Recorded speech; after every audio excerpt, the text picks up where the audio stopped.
Hello everyone, good morning all of you. तो चलिए हम लोग सीटेट एसएसटी पेपर 2 की प्रैक्टिस सेट आज 17 देखने वाले हैं। इसके पहले के 16 सेट्स अगर आपने नहीं देखे हैं तो उन्हें ज़रूर देख लीजिए। आज की वीडियो का हम पहला क्वेश्चन हिस्ट्री सेगमेंट से लेने वाले हैं। और देखिए, हिंदी इंग्लिश दोनों ही लैंग्वेजेस में हम क्वेश्चंस प्रैक्टिस करा रहे हैं, तो आप चाहे हिंदी मीडियम से हो चाहे इंग्लिश मीडियम से हो, आपको इसका इशू नहीं होना चाहिए। फर्स्ट क्वेश्चन देखिए, because of its huge demand in the Roman Empire what were pepper card in South India. अर्थात दक्षिण भारत में काली मिर्च की भारी मांग के कारण इसे रोमन साम्राज्य में किस नाम से बुलाया जाता था। ठीक है, तो जो रोमन साम्राज्य है वहाँ पे काली मिर्च की बहुत भारी डिमांड थी। इस वजह से इसको आप देखिए कि किस नाम से बुलाते थे। तो बताइए क्या काला जादू? तो काला जादू तो नहीं होगा, ऐसा कैसे बुला सकते हैं। काला सोना, काला पत्थर या काला मसाला। तो देखिए दो मतलब कि ऑप्शंस में आपको कंफ्यूज होने का चांसेस है। पहला, एक तो काला सोना, और अगर आपने नहीं पढ़ा है तो हो सकता है कभी काला सोना में नहीं ही कंफ्यूज होंगे। और दूसरा काला मसाला, क्यों? क्योंकि जो काली मिर्च होती है वो काली कलर की होती है। ठीक है, काली मिर्च काली कलर की होती है और दूसरा मसाला है वो, ठीक है, मसाले के रूप में यूज़ होता है। तो यहाँ थोड़ा सा कंफ्यूज होने के चांस है, लेकिन आपको कंफ्यूज बिल्कुल भी नहीं होना है। मसाला अगर उसकी भारी डिमांड है तो जाहिर सी बात है कि किसी बहुत कीमती वस्तु से उसकी तुलना की जाएगी। मसाले से ही तुलना की जानी होती तो फिर मतलब उपनाम देने की क्या आवश्यकता थी? तो ऐसा नहीं होगा ना। तो यहाँ पे देखिए इसका उत्तर हो जाएगा ब्लैक गोल्ड अर्थात काला सोना। ठीक है, तो इसका जो सही उत्तर है ऑप्शन बी हो जाएगा। चलिए आपको हम एनसीईआरटी में इसको दिखाते हैं। तो ये है हमारी एनसीईआरटी की पुस्तक। आप देखिए, व्यापारी, राजा और तीर्थयात्री, यहाँ पे हम लोग पहुँच आए हैं। और यहाँ आपको बताया जा रहा है कि हमने जैसे क्लास 8 में काफ़ी सारी चीज़ें देखी थी ना, देखी थी कि कैसे जो पॉलिश किए हुए बर्तनों के साक्ष्य वगैरह मिले हुए हैं। तो ये सारी चीज़ें हमने पिछली वाली वीडियो में देखी थी। अब आप देखिए, हमारा जो दक्षिण भारत है, दक्षिण भारत हमने आपको मैप में भी दिखाया हुआ है, कई बार मैप बना के भी दिखाया हुआ है कि ये जो इलाका आपको दिखाई दे रहा है ये है दक्षिण भारत। इसके ईस्ट साइड में है बे ऑफ बंगाल, वेस्ट साइड में है अरेबियन सी और साउथ में है इंडियन ओशन। ठीक है, तो ये जो दक्षिण भारत का इलाका है इसके बारे में जाने रहिए, क्योंकि ये मसाले के लिए बहुत ही ज़्यादा फेमस है। पहले भी फेमस था, आज भी फेमस है। ठीक है, तो जो दक्षिण भारत है वो सोना, सोना इट मीन्स गोल्ड। ठीक है, और आप देखिए कर्नाटका में केजीएफ मूवी भी आई थी, कोलार गोल्ड माइंस। ठीक है, तो उसका फुल फॉर्म है कोलार गोल्ड माइंस। तो वो पहले भी सोना के लिए बहुत फेमस था कर्नाटका, आज भी वो सोने के लिए ठीक ही ठाक फेमस है। इसके साथ मसाले के लिए केरल, मतलब जो केरल वाला इलाका है वो हमेशा से ही प्रसिद्ध था।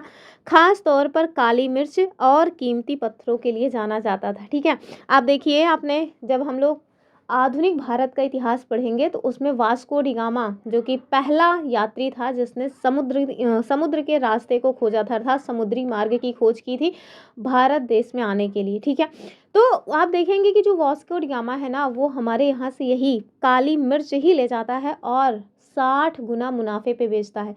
यही वो कारण था जिसकी वजह से विदेशों से यानी कि पश्चिम साइड से लोग हमारे भारत देश में आकर्षित हुए। क्यों? क्योंकि यहाँ से जो वस्तुएं हैं उनको ले जा कर के आप विदेशों के बाज़ार में बहुत महंगे दामों पे बेच सकते थे। ठीक है, और यही कारण है कि भारत देश में मतलब कि भारत देश को गुलामी जैसी स्थिति का सामना करना पड़ा। क्यों? क्योंकि विदेश वाले आए और धीरे धीरे बहुत सारी फूट डाले। वो सब हम लोग आधुनिक भारत के इतिहास में पढ़ेंगे। अभी तो प्राचीन भारत का इतिहास चल रहा है, और प्राचीन भारत के इतिहास में हम लोग रोमन से जो हमारा व्यापार होता था उसको देखेंगे।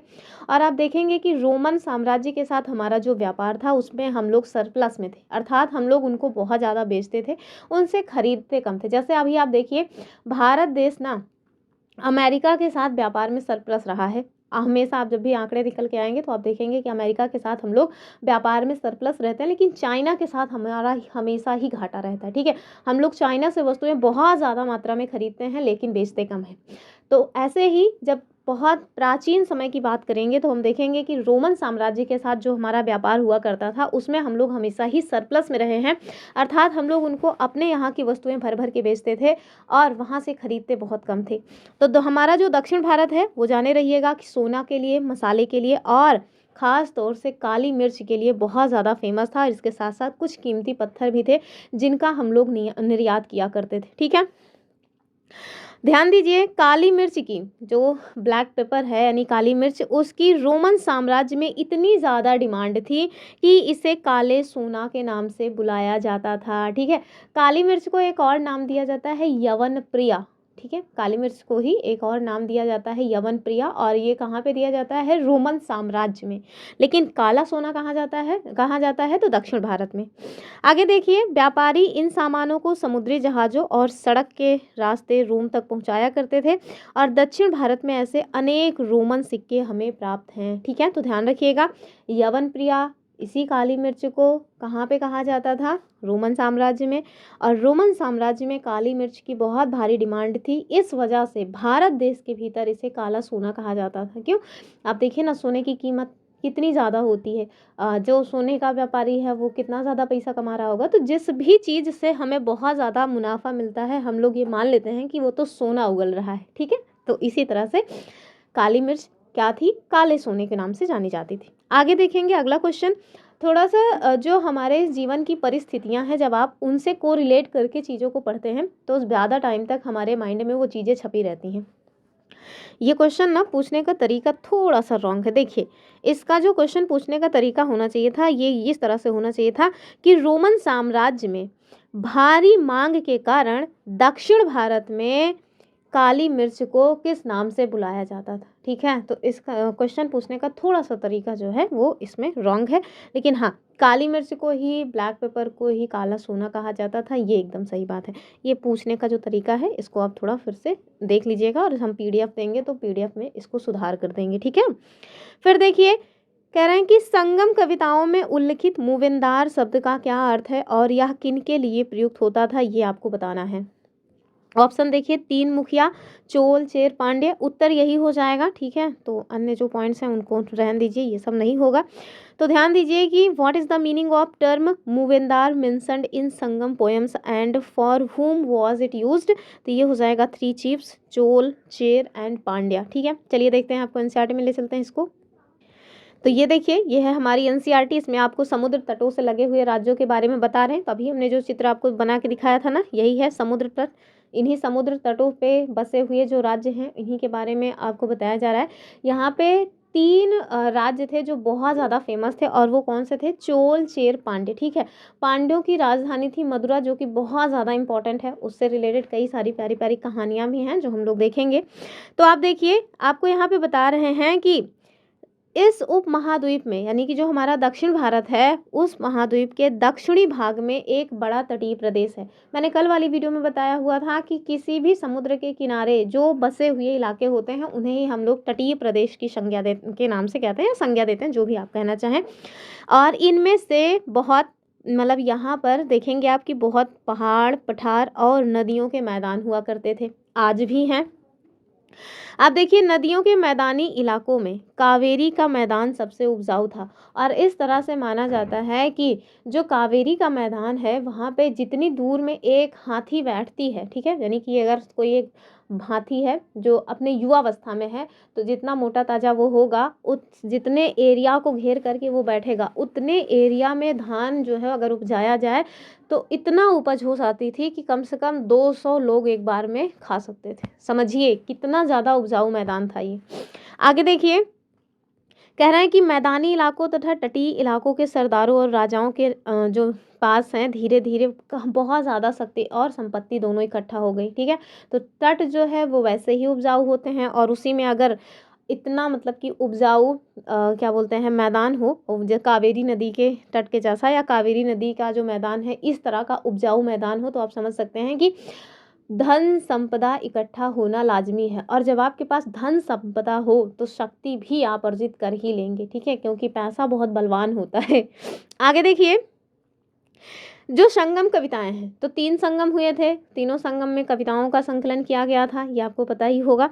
तो जो संगम मतलब की कविताएं हैं, उसमें मूवेंदार की चर्चा मिलती है। किसकी चर्चा मिलती है? मूवेंदार की। और ये जो मूवेंदार शब्द है ये इंपॉर्टेंट है, यह एक तमिल शब्द है, यानी कि अगर पूछ ले कि मूवेंदार किस भाषा का शब्द है, तो ये तमिल भाषा का शब्द है। ठीक है, और आपको ना कंफ्यूज करने के लिए दे देंगे मलयालम, कन्नड़, उड़िया या फिर तमिल। तो याद रखिएगा कि जो मूवेंदार है ये तमिल भाषा का शब्द है, जिसका अर्थ होता है तीन मुखिया। ठीक है, और वो तीन मुखिया कौन से थे, यानी कि कौन से शासक परिवारों के लिए ये 3 मुखिया शब्द यूज़ किया जाता था। तो ये थे चोल, चेर और पांड्य, ठीक है, और तीनों ही दक्षिण भारत में थे।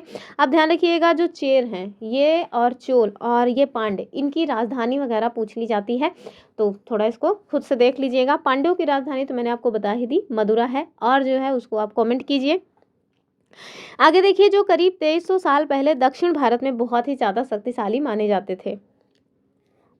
जो चेर हैं ये केरला वाले इलाके में राज्य किया करते थे, और जो पांड्य हैं ये तमिलनाडु वाले इलाके में राज्य किया करते थे। आगे देखिए, कह रहे हैं कि इन तीनों मुखियाओं के अपने 2-2 सत्ता के केंद्र थे, अर्थात ऐसा नहीं है कि एक ही जगह पर ये लोग रह करके या एक ही जगह केंद्र बना के रखे थे, ऐसा नहीं है। अब मजबूरी थी ना, 2-2 जगह इनको केंद्र बनाना पड़ रहा था। क्यों? क्योंकि एक केंद्र ये मैदानी इलाकों के लिए बना के रखते थे, और दूसरा ये तटीय इलाकों के लिए केंद्र बना करके रखते थे। वरना पता चला आप मैदानी इलाके में अपना केंद्र बना रहे हैं, वहीं से राजकाज देख रहे हैं, वहाँ पे व्यवस्था ठीक चल रही है, लेकिन जो तटीय इलाके हैं वहाँ पे दुर्व्यवस्था फैली हुई है या अव्यवस्था फैली हुई है। तो इस वजह से ये लोग शासन प्रशासन ठीक से कर सके, इसी वजह से 2-2 जगहों पे अपना केंद्र बना करके रखते थे, ठीक है। आगे देखिए, कह रहे हैं कि एक जो है तटीय हिस्सों में और दूसरा अंदरूनी हिस्सों में, इस तरह टोटल 6 केंद्र थे जो कि बहुत ही महत्वपूर्ण थे। यानी कि 3 शासक या 3 जो है वंश, इन 3 वंशों के द्वारा 2-2 अपने जो है केंद्र बनाए गए, और जब 3 लोग 2-2 केंद्र बना रहे हैं तो टोटल 6 केंद्र हो ही जाएंगे, और ये 6 के 6 केंद्र बहुत ही महत्वपूर्ण रोल प्ले कर रहे थे दक्षिण भारत में। इसमें आप देखिए, एक तो चोलों का पत्तन था पुहार। ये क्वेश्चन ना डायरेक्ट पूछा जाता है कि पुहार किसका पत्तन था, तो ध्यान रखिएगा, चोल जो साम्राज्य है उनका पत्तन, और पत्तन मतलब क्या होता है, बंदरगाह, ठीक है। तो चोलों का जो पत्तन था वो था पुहार, और साथ में कावेरी पत्तनम भी इसी का नाम था, ठीक है। तो का मतलब कि पुहार या कावेरी पत्तनम ये चोलों का पत्तन था। वहीं दूसरा जो है ये पांड्यों का था, और उसको नाम क्या दिया जाता था, तो वही पांड्यों की राजधानी मदुरै, ठीक है। ध्यान रखिएगा इस बात को कि चोलों का पत्तन पुहार या कावेरी पट्टनम था, और दूसरा जो केंद्र था जो कि बहुत ज़्यादा फेमस था वो था राजधानी मदुरै, और ये राजधानी किसकी थी, पांड्यों की, ठीक है। तो फिर से याद रखिएगा कि जो मूवेंदार हैं ये चोल, चेर, पांड्यों के लिए शब्द यूज़ किया जाता है, जिसका अर्थ होता है 3 शासक। इन लोगों ने अपने अपने इलाके को या अपने जो है राज्य को ढंग से संचालित करने के लिए 2-2 केंद्र बनाए थे, ठीक है। एक जो है मैदानी इलाकों में और दूसरा तटों पे। इन तीनों के द्वारा बनाया गया ये जो 6 इलाका है, इन 6 इलाकों में 2 सबसे ज़्यादा महत्वपूर्ण था, और वो 2 सबसे ज़्यादा जो महत्वपूर्ण थे उसमें एक का नाम था पुहार, जिसको कावेरी पत्तनम भी कहा जाता है, और ये चोलों का बंदरगाह था, ठीक है। वहीं दूसरा पांड्यों की राजधानी मदुरै। ये दोनों सबसे ज़्यादा फेमस जो है वो इलाके रहे हैं दक्षिण भारत में। एकदम मतलब दिमाग में बैठा लीजिएगा। आगे देखते हैं। यहाँ आपको देखने को मिलेगा कि जैसे उत्तर भारत में महाजनपद काल में क्या हो रहा था कि बलपूर्वक टैक्स वसूला जा रहा था, लेकिन ये जो 3 मुखिया आपको देखने को मिल रहे हैं ये लोग नियमित रूप से टैक्स नहीं वसूल करते थे, यानी कि जो टैक्स है वो नहीं लेते थे, बल्कि उपहारों को, जो उपहार होते हैं यानी जो गिफ्ट्स होते हैं उनकी डिमांड करते थे, ठीक है। आगे देखिए, कभी कभी ये सैनिक अभियानों पर भी निकल जाया करते थे, और आसपास के इलाकों से फिर फीस वगैरह वसूल किया करते थे। देखिए, फीस और जो है टैक्स दोनों में बहुत बड़ा अंतर होता है। फीस, टैक्स और उपहार ये तीनों ही अलग अलग शब्द हैं, अलग अलग इनका मतलब होता है। उपहार वो होता है जो हम स्वेच्छा से किसी को देते हैं, ठीक है, यानी कि शासक को प्रजा के द्वारा स्वेच्छा से जो चीज़ें दी जा रही हैं वो उपहार हैं। शासक बलपूर्वक और जबरदस्ती मतलब कि आपको देना ही पड़ेगा, ये आपकी जिम्मेदारी है, इस तरह से जब चीज़ों को वसूल करते हैं तो वो टैक्स हो जाता है। और फीस एक तरह से मतलब ये होता है कि हाँ, मतलब अनिवार्य नहीं है, लेकिन हाँ अगर आप हमारे राज्य में हैं और चाहते हैं कि आपको बेहतर सुविधाएं मिले तो कुछ ना कुछ फीस वगैरह देते रहना चाहिए। जैसे आप देखिए, हमारा जो संविधान है ना उसमें अनुच्छेद 27 आएगा, और अनुच्छेद 27 में कर या शुल्क की जो बात है, मतलब कि कर जो है उसकी मनाही की गई है धार्मिक स्थलों के लिए, या ये कहें कि धार्मिक चीज़ों के लिए। जैसे सरकार ये नहीं कर सकती कि हिंदुओं से पैसा वसूल करके मुसलमानों के धर्म को बढ़ावा दे, या मुसलमानों से पैसा वसूल करके राम मंदिर को बढ़ावा दे, तो ये नहीं कर सकती, ठीक है। अगर इस तरह की चीज़ें कर रही है तो वो टैक्स हो जाएगा। जैसे आप देखिए 712 में जब हमारे भारत देश में मीर कासिम जो है वो आक्रमण किया था, उस टाइम पे उसने एक टैक्स लगा दिया था जजिया, ठीक है। तो वो जजिया क्या था, हिंदुओं से वसूल किया जाता था। ये कहें हिंदुओं से नहीं, गैर मुस्लिमों से वसूल किया जाता था। अर्थात अगर आप मुस्लिम नहीं है, किसी भी अन्य धर्म को फॉलो करते हैं, तो आपसे वो टैक्स लिया जाएगा। तो ये क्या है, ये है टैक्स, आपसे जबरदस्ती उसको वसूला जा रहा है, ठीक है। लेकिन जो फीस वगैरह है वो स्वेच्छा से, मतलब एक मिनिमम अमाउंट होता है कि हाँ आप चाहते हैं कि आपको बेहतर सुविधाएं मिल सके, तो फिर आपको ये फीस पे करनी पड़ेगी, ठीक है। चलिए आगे देखेंगे। ये कुछ बहुत ही कंफ्यूजिंग जो है पॉइंट्स होते हैं, इस वजह से मैंने सोचा थोड़ा डिटेल में बता दूं, वरना अगर सपोज दैट कल को पूछ लें कि नियमित रूप से जो है कर लिया जाता था दक्षिण भारत में, और आप सोचें कुछ तो लेते थे, फिर चाहे वो फीस हो, चाहे वो टैक्स हो या उपहार हो, लेते तो थे। तो वहाँ कंफ्यूज मत होइएगा, फीस दूसरी चीज़ है, टैक्स दूसरी चीज़ है, गिफ्ट दूसरा चीज़ है, ठीक है। आगे देखेंगे।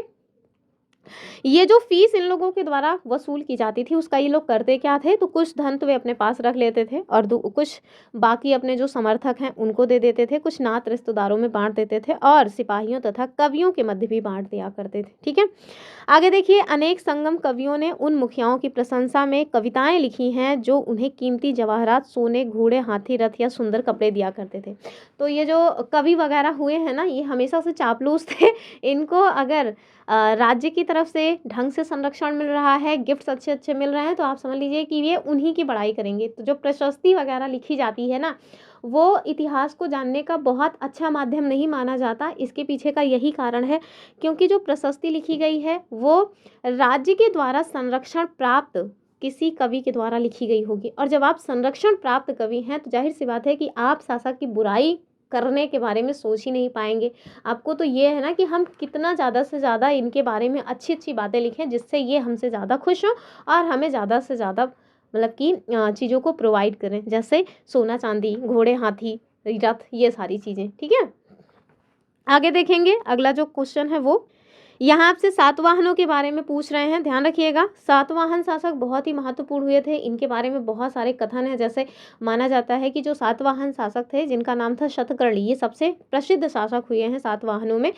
और ऐसी संकल्पनाएं देखने को मिलती हैं कि इनके जो घोड़े थे ना, वो 3 समुद्रों का पानी पीते थे। इसके बारे में भी आपको बताते हैं कि 3 समुद्रों का जो पानी पीते हैं, इसका मतलब हुआ कि इनका जो विस्तार है वो बहुत दूर तक था, ठीक है। चलिए आगे देखेंगे। कह रहे हैं कि सातवाहन शासकों के संदर्भ में आपको निम्नलिखित कथनों पर विचार करना है। पहला क्या है कि गौतमी पुत्र शतकर्णी ये सबसे प्रमुख सातवाहन शासक थे, एकदम सही बात है। कह रहे हैं कि वे दक्षिणापथ के स्वामी कहे जाते थे, एकदम सही बात है। दोनों के दोनों स्टेटमेंट एकदम सही हो जाएंगे। तो ऑप्शन सी, ध्यान रखिएगा कि जो सातवाहन शासक हैं, ठीक है, ये जो सातवाहन है, इसकी अगर आपसे कोई पूछ ले कि चलो बताओ मतलब कि स्थापना किसने की थी, या कौन इसके संस्थापक थे, तो सातवाहन वंश के संस्थापक थे शिमुक, ठीक है। सबसे ज़्यादा जो फेमस शासक हुए हैं सातवाहनों में वो थे गौतमी पुत्र शतकर्णी। अब ध्यान रखिएगा कि ये जो गौतमी पुत्र लिखा हुआ है, इसका मतलब आप समझिए कि जो सातवाहन शासक थे ना, वो एक तरह से मातृसत्तात्मक समाज था, ठीक है। ये लोग अपनी मम्मी का नाम जो है वो अपने नाम के आगे लिखवाया करते थे, जिससे माता जी का जो आदर है वो बना रहे, ठीक है। तो आप देखेंगे गौतमी पुत्र शतकर्णी, वशिष्ठी पुत्र पुलवामी। इसी गौतमी पुत्र जो शतकर्णी है, इन्हीं के पुत्र होते हैं पुलवामी, और उन्होंने अपनी पत्नी का नाम पहले लिखाया क्या, मतलब कि गौतमी वशिष्ठी, ठीक है। उनकी पत्नी का नाम था वशिष्ठी, मैं थोड़ा कंफ्यूज हो रही थी। तो वशिष्ठी पुत्र पुलवामी, ठीक है। तो ये गौतमी पुत्र शतकर्णी के पुत्र थे, ठीक है। आप देखेंगे कि इनके बारे में, यानी कि जो मतलब शतकर्णी है, इनके बारे में ज़्यादातर जो जानकारी है वो हमें कहाँ से जानकारी मिलती है, तो यही जो गौतमी जी हैं, गौतमी बलश्री, इन्होंने एक अभिलेख लिखवाया था और उसी से जानकारी हमें मिलती है, ठीक है। चलिए देखते हैं फटाफट, आपको एनसीईआरटी की दुनिया में ले चलते हैं। तो ये देखिए, ये आज से 2300 साल पहले जब दक्षिण भारत में चोल चेर पांड्यों का शासन था, उसके 200 साल बाद, ठीक है, उसके 200 साल बाद आप देखेंगे, क्या देखेंगे कि जो सातवाहन शासक हैं वो भी शासन करना स्टार्ट किए थे। कहाँ गया वो, ये देखिए, ये देखिए, ठीक है। यहाँ पे आपको दिया गया है कि इसके लगभग 200 वर्षों बाद, तो किसके, वही जो चोल चेर पांड्य शासन कर रहे थे उनके शासन के 200 साल के बाद पश्चिम भारत में, ठीक है, अभी तक हम लोगों ने उन लोगों को कहाँ देखा था कि वो लोग दक्षिण भारत में शासन कर रहे थे, लेकिन जो सातवाहन वंश है ये पश्चिम भारत में शासन कर रहे थे। और ये सातवाहन नाम का जो राजवंश है इसका प्रभाव काफ़ी तेजी से बढ़ा हुआ था। सातवाहनों का जो सबसे प्रमुख शासक था वो यही था गौतमीपुत्र शतकर्णी, और इनके बारे में इनकी जो जानकारी हमें मिलती है, हमने आपको जैसे कि बताया कि गौतमी बलश्री जो कि इनकी माताजी थी, इनके द्वारा एक अभिलेख बनवाया गया, वहाँ से हमें जानकारी मिलती है। और जो दक्षिणापथ के स्वामी हैं ये सातवाहन शासकों को कहा जाता है, ठीक है, इस बात को हमेशा याद रखिएगा। दक्षिणापथ का जो शाब्दिक अर्थ है वो भी जाने रहिए, दक्षिण की ओर जाने वाला रास्ता। आपको मतलब भरोसा नहीं होगा, ये एज इट इज क्वेश्चन पूछा गया था यूपीपीसीएस प्रीलिम्स 2025 में। कितना इंपॉर्टेंट है क्लास 6 एनसीईआरटी। आगे देखिए, पूरे दक्षिणी क्षेत्र के लिए यही नेम जो है प्रचलित रहा, और श्री सतकर्णी इन्होंने पूर्वी, पश्चिमी और दक्षिणी तटों पर अपनी सेनाएं भेजी। यही कारण है, कहा जाता है कि इनके घोड़े 3 समुद्रों का पानी पिया करते थे, ठीक है, तो ध्यान रखिएगा इस बात को। आगे देखेंगे हम लोग, अगला जो क्वेश्चन है वो यहाँ आपसे कुषाण शासकों के बारे में क्वेश्चन पूछ रहे हैं कि कुषाण शासकों के बारे में कौन सा स्टेटमेंट सही नहीं है, आपको रॉन्ग बताना है। चलिए, कह रहे हैं कि वे शुल्क रूट पर मतलब सिल्क रूट पर नियंत्रण रखने वाले शासकों में सबसे प्रसिद्ध थे, पहला ठीक है। पेशावर और मथुरा ये इनके 2 शक्तिशाली केंद्र थे, ये भी ठीक है। कह रहे हैं उन्होंने भारतीय उपमहाद्वीप में सबसे पहले चांदी के सिक्के जारी किए, चांदी के नहीं, इन्होंने ना सोने के सिक्के जारी किए थे, ठीक है, गोल्ड कॉइन इनके द्वारा जारी किए गए थे, यही वाला रॉन्ग हो जाएगा। और जो तक्षशिला है वो भी इनके राज्य का हिस्सा था, ये बात भी एकदम सही है। फटाफट मुझे कमेंट करके बताइए, मैंने आपको बताया हुआ है कि जो तक्षशिला है ना वो रास्ता प्रोवाइड करता था। आप बताइए कि किन 2 क्षेत्रों के मध्य रास्ता प्रोवाइड कराने का इसका काम था, और वर्तमान में ये क्या भारत देश में है या फिर कहीं और। तो इसका जो सही उत्तर है यही तीसरा वाला गलत है, बाकी सारे के सारे स्टेटमेंट सही हैं। अंग्रेजी वाले अपना अंग्रेजी में देख सकते हैं कि which statement is incorrect about the Kushana rulers, ये आप देख लीजिए फटाफट, हम लोग आपको दिखाते हैं एनसीईआरटी में। तो ये है हमारी एनसीईआरटी, इसमें आपको रेशम मार्ग की जो कहानी है वो बताई गई है कि कैसे कीमती चमकीले रंग और चिकनी मुलायम बनावट की वजह से जो रेशमी कपड़े हैं वो समाज में बहुत ही ज़्यादा मूल्यवान माने गए। तो जैसे आपसे क्वेश्चन पूछ सकते हैं ना कि आखिरकार जो रेशमी कपड़े हैं उनकी कीमत ज़्यादा क्यों हुआ करती थी, तो उसके पीछे का कारण कि वे बाबू चमकीले हुआ करते थे, चिकने होते थे और साथ में बहुत मुलायम हुआ करते थे, ठीक है, और यही कारण है कि उनकी कीमत बहुत ज़्यादा थी।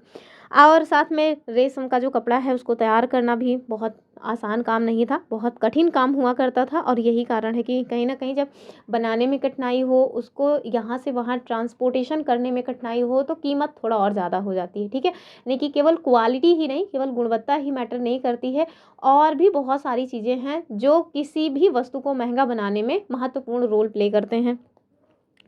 आगे देखिए, रेशमी कपड़ा जो है वो यूं ही नहीं तैयार होता है, इसके लिए पहले रेशम के कीड़े का जो है उसको पालन किया जाता है, और ध्यान रखिएगा सहतूत के पेड़ पे रेशम का कीड़ा मतलब रेशम का कीड़ा पाला जाता है।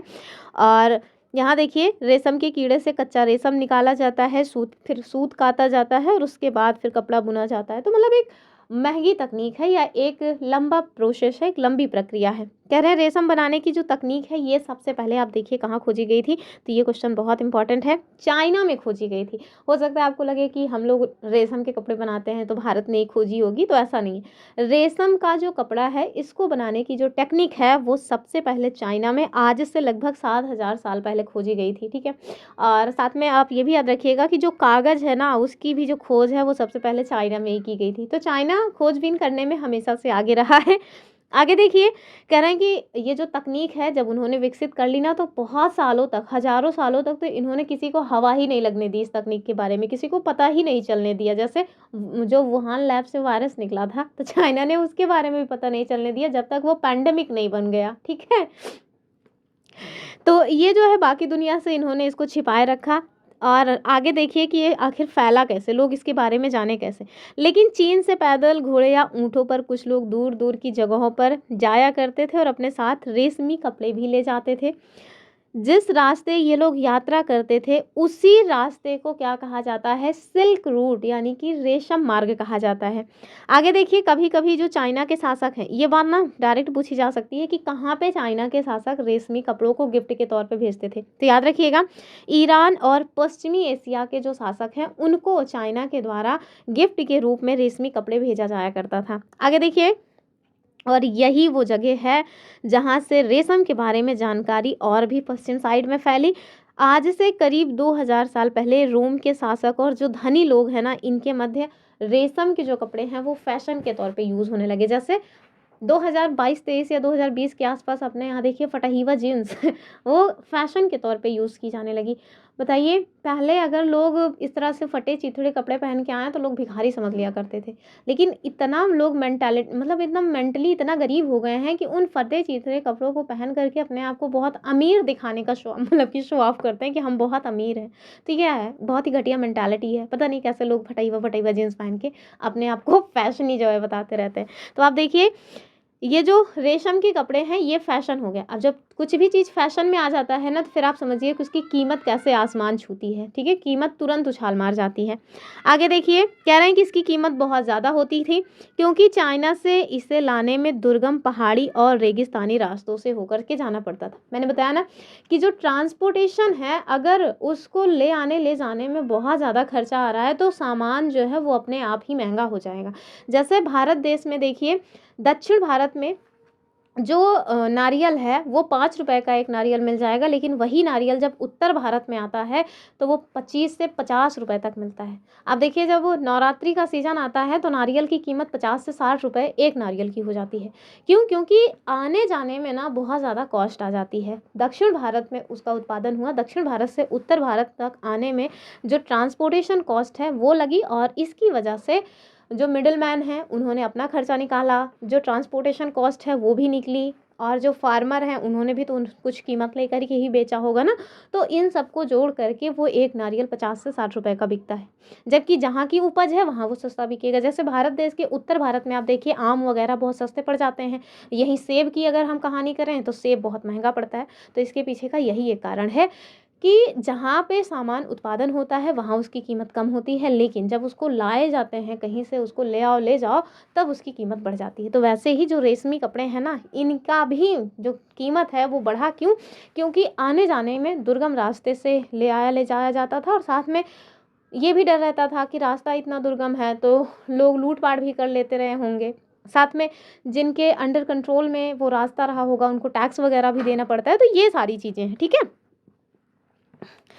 आगे देखेंगे, और यहाँ आपको बताया गया है, आगे एक मैप दिया हुआ है जो कि हम अगली वीडियो में देखेंगे मैप को। यहाँ आपसे कह रहे हैं कि जो सिल्क रूट है ना उस पर नियंत्रण रखना, ये सभी शासक चाह रहे थे कि कैसे हम उस सिल्क रूट पे नियंत्रण कर लें। क्यों? क्योंकि टैक्स बहुत बढ़िया उससे वसूला जाएगा। तो आप देखिए, भारत देश के वो शासक जो इसमें सफल रहे वो हैं कुषाण शासक। ठीक है, तो कुषाण क्या, कुजुल कटफिशस नहीं, कनिष्क। ठीक है, जिनके टाइम पीरियड में चौथी बौद्ध संगीति हुई थी कश्मीर में। तो आप देखिए, सिल्क रूट पर नियंत्रण रखने वाले शासकों में सबसे प्रसिद्ध जो रहे वो रहे हैं कुषाण शासक। आज से करीब 2000 साल पहले मध्य एशिया और पश्चिमोत्तर भारत, तो आपको ये दिशाएं याद रखनी है कि पता चला आपको पता ही नहीं चल रहा है पश्चिमी उत्तर भारत किस साइड है, आप दक्षिण भारत में उसको खोज रहे हैं। तो ये सब ना दिशाओं का नॉलेज आपको होना चाहिए।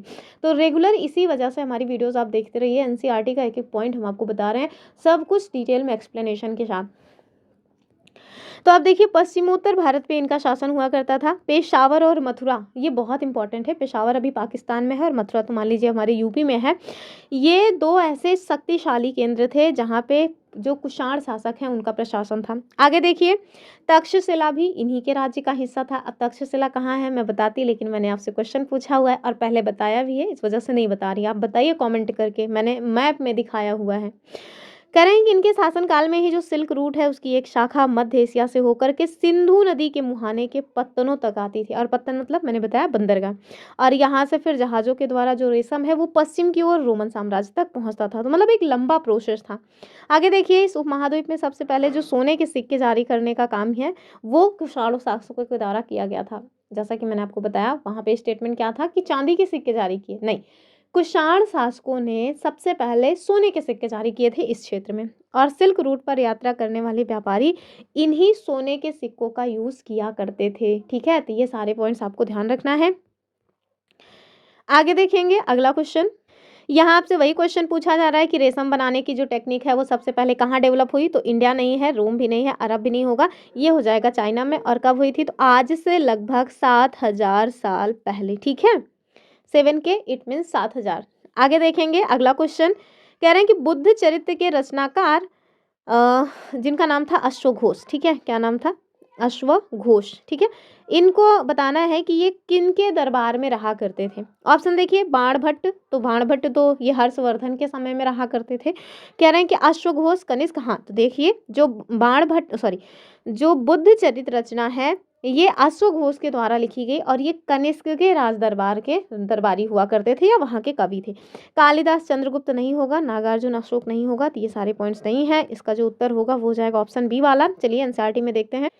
ये देखिए बौद्ध धर्म का प्रसार। ठीक है, हमने बौद्ध धर्म, जैन धर्म यद्यप जो दिया हुआ था उसको देखा हुआ, लेकिन इसका प्रचार प्रसार और कैसे जो है बौद्ध धर्म में कुछ अन्य शाखाएं डेवलप हुई, कैसे महायान की जो संकल्पना है वो देखने को मिली, ये सारे पॉइंट्स यहाँ पे दिए गए हैं।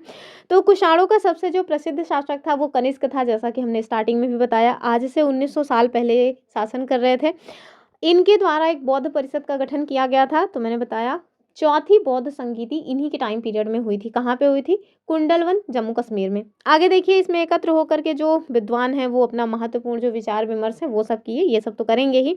यहीं आपको बताया गया कि जो बुद्ध है ना, भगवान बुद्ध, उनकी जीवनी लिखने का काम किसके द्वारा किया गया था, अश्वघोष के द्वारा। ये रचना पूछी जाती है कि बुद्ध चरित्र किन की रचना है, तो याद रखिएगा अश्वघोष की। ये जो अश्वघोष हैं ये कनिष्क के ही दरबार में रहा करते थे। ठीक है, और इस टाइम पीरियड तक ये जो शासक हुआ मतलब ये जो कवि वगैरह थे वो संस्कृत भाषा में चीज़ें यूज़ कर रहे थे, लिख रहे थे। आगे देखेंगे, यहाँ आपको बता रहे हैं कि ये इसी समय की बात है जब बौद्ध धर्म में एक नई शाखा जो है वो जन्म लेती है, और उस शाखा का नाम क्या था, महायान। और सबसे बड़ी बात तो महायान का विस्तार होता है कनिष्क के समय काल में। हीनयान, महायान, ये दो शाखाएं आप देखेंगे कि इसकी जो फूट पड़ने की शुरुआत है वो तीसरी बौद्ध संगीति जो अशोक के समय में पड़ी थी, मतलब हुई थी, वहीं से हो जाती है। ठीक है, लेकिन अब एकदम ही अलग अलग हो गए हैं, और महायान जो है वो डेवलप होने लगा है, जबकि हीनयान डेवलप नहीं हो रहा है। आगे देखिए, इसमें क्या हुआ, यानी कि जो महायान शाखा है जब इसका डेवलपमेंट स्टार्ट हुआ तो इसमें दो विशेषताएं हमें देखने को मिली। ठीक है, वो कौन सी विशेषता है, पहली, मूर्तियों में भगवान बुद्ध की उपस्थिति केवल कुछ संकेतों के ही माध्यम से दर्शाई जाने लगी। जैसे पीपल का वृक्ष है तो इसका मतलब हुआ कि उनका जो है निर्वाण प्राप्ति। ठीक है, और आगे देखिए, बुद्ध की प्रतिमाएं बनाई जा रही हैं। इनमें से अधिकांश जो बनी है वो मथुरा में, और कुछ तो तक्षशिला में भी बनाई गई। तो ये दो केंद्र, तक्षशिला और मथुरा, भगवान बुद्ध की महायान शाखा में जो डेवलपमेंट हुआ वहाँ की मूर्तियां बनाने में काफ़ी योगदान रहा। फिर देखेंगे जो दूसरा जो परिवर्तन आया वो बोधिसत्वों का आया। तो बोधिसत्व क्या है, तो बोधिसत्व कुल मिलाकर के वो है जो यद्यपि निर्वाण प्राप्ति के कगार पे हैं, लेकिन बावजूद इसके लोगों के कल्याण के लिए वो निर्वाण नहीं प्राप्त कर रहे हैं, इसी सांसारिक जीवन में है, ताकि लोगों को ज्ञान दे सकें, लोग जो हैं वो निर्वाण को प्राप्त कर सकें। ठीक है, तो जो बोधिसत्व की आस्था है उसकी हम बात करें तो बोधिसत्व उन्हें कहते हैं जो ज्ञान प्राप्ति के बाद एकांतवास करते हुए ध्यान साधना कर सकते थे, लेकिन ऐसा करने के बजाय वो लोगों को शिक्षा और मदद देने के लिए सांसारिक परिवेश में ही रहना ठीक समझे। ठीक है, यहाँ देखिए धीरे धीरे बोधिसत्व की जो पूजा है वो काफ़ी लोकप्रिय हुई, और पूरे मध्य एशिया, चाइना और धीरे धीरे तो कोरिया और जापान तक भी फैल गई। ठीक है, तो समझिए बौद्ध धर्म का विस्तार बहुत ज़्यादा हुआ है। ये आपको एक प्यारा सा चित्र दिखाया गया है। ठीक है, इस चित्र को आप ध्यान से देख लीजिए। ये देखिए, ये जो पीपल का वृक्ष है ये पीपल का वृक्ष है, और ये संकेत है कि भगवान बुद्ध जो है यहीं पे निर्वाण प्राप्ति किए। यहाँ पे देखिए ये लिखा भी है कहाँ से ये प्राप्त हुआ है, तो सांची के स्तूप की ये एक मूर्ति का चित्र है। आगे देखिए, यहाँ पे कुछ दो मूर्तियाँ दी गई हैं। ठीक है, तो ये जो बाएं साइड वाली है ये बाएं साइड की मूर्ति है, ये मथुरा से मिली हुई है। ये जो दाएं साइड की मूर्ति है ये तक्षशिला से मिली हुई है। ठीक है, इसको आप देख सकते हैं।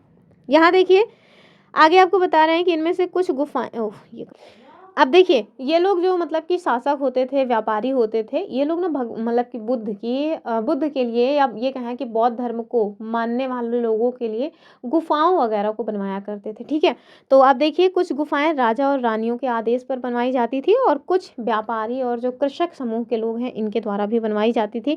ज़्यादातर जो गुफ़ाएँ हैं, वो आपको कहाँ देखने को मिलेंगी? पश्चिमी घाट के दर्रों के आस-पास। तो पश्चिमी घाट मैंने बताया हुआ है, ये है पश्चिमी घाट, इनके दर्रों के आस-पास मिलेंगी। वहीं आपको कह रहे हैं कि दक्कन के शहरों और तटों से संबद्ध जो बंदरगाह हैं और उनको जोड़ने वाली जो सड़कें हैं, वो भी इन्हीं दर्रों से होकर के ही गुजरती थी। और आगे देखिए, जो बौद्ध धर्म है, ये देखिए कहाँ-कहाँ प्रसार हुआ। तो दक्षिण पूर्व की ओर श्रीलंका, म्यांमार, थाईलैंड, इंडोनेशिया, इन सारे दक्षिण पूर्व एशिया वाले जो इलाके हैं या मतलब कि देश हैं, वहाँ पर भी बौद्ध धर्म का प्रसार-प्रसार हुआ। तो सोचिए कि बौद्ध धर्म भारत देश में ही नहीं रह गया, उसका विस्तार बहुत हुआ है। फिर देखिए, और यहीं पे आपको ये थेरवाद और थेरीवाद की जो संकल्पना है वो भी देखने को मिलती है बौद्ध धर्म की महायान शाखा से ही, तो ये भी आप देख सकते हैं, ठीक है? मतलब कि थेरवाद नामक बौद्ध धर्म का आरंभिक रूप जो है वो इन्हीं क्षेत्रों में कहीं अधिक प्रचलित हुआ। ये कार्ले की गुफा जो कि महाराष्ट्र में है, वो दिखाई गई है आपको। आगे के जो क्वेश्चंस हैं वो फिर हम देखते हैं।